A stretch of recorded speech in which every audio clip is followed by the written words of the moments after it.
science, technology, engineering, and math. Those four make up a group of subjects commonly known as STEM.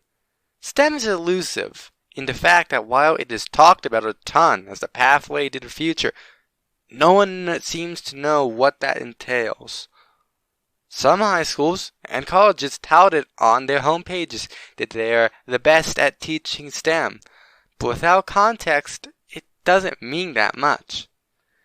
To learn more about STEM and to understand what its future may hold for students who pursue it, I asked Mr. James, a teacher at Judge Memorial High School.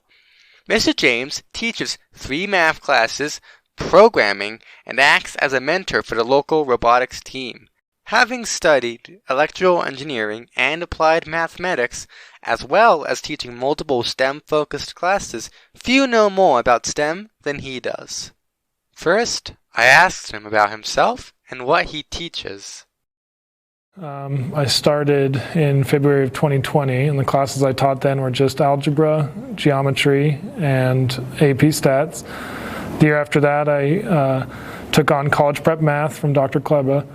This year I've got another one, and then I've replaced algebra with Algebra 1A. So this year, for the first time, I'm teaching several classes, computer programming with Python, Algebra 1A, and then I'm also, again, teaching college prep math, AP stats, and geometry.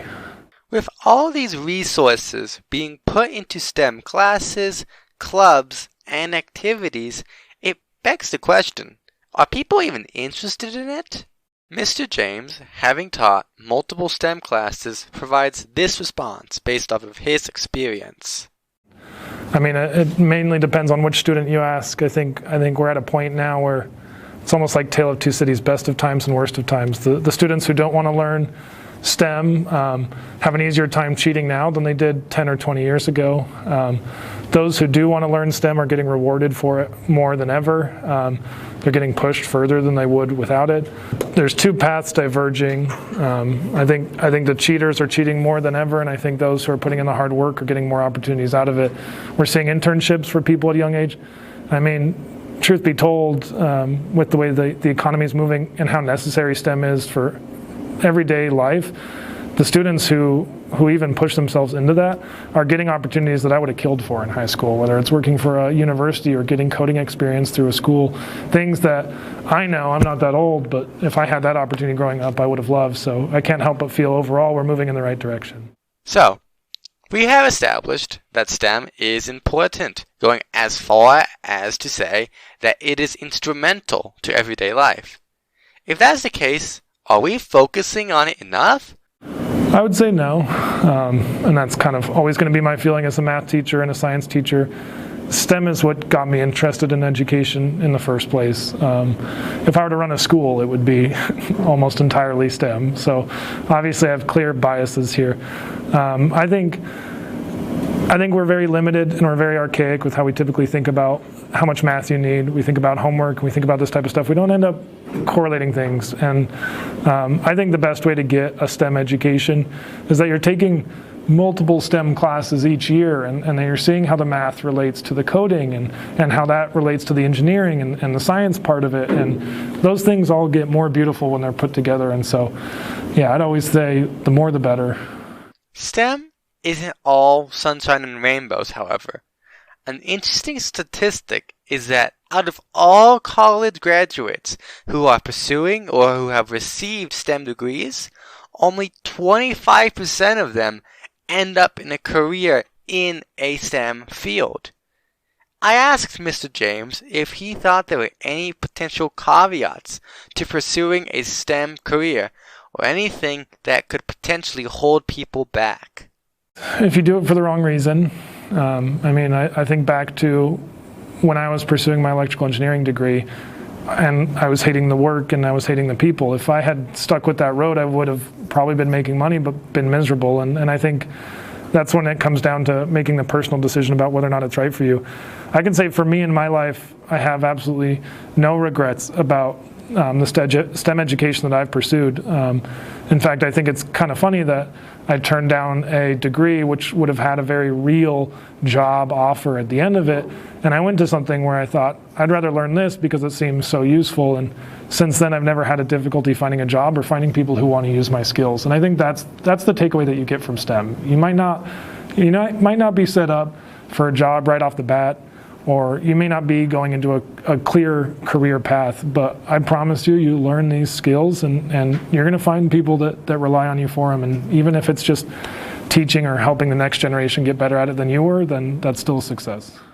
He does make an important distinction. You want to make sure you are doing the thing you want to do. Otherwise, it may be ungratifying at best and completely miserable at worst. On the surface, the potential caveats of STEM may be a deal breaker. However, because the skills learned are so versatile, it makes sense that STEM skills apply outside of their respective fields. For those who want to pursue a STEM career, it's important to know what you need to do to be ready for it, or even if you should do it in the first place. Mr. James has this advice. Anybody was to honestly tell me that they were going to pursue STEM, the first question I'd ask them is, how much do you already do? I think people romanticize STEM and they make it feel like it's something far away. But the people who are going to do well in STEM are people who already tinker around with computers. They do math problems for fun. They watch physics videos because they want to understand something.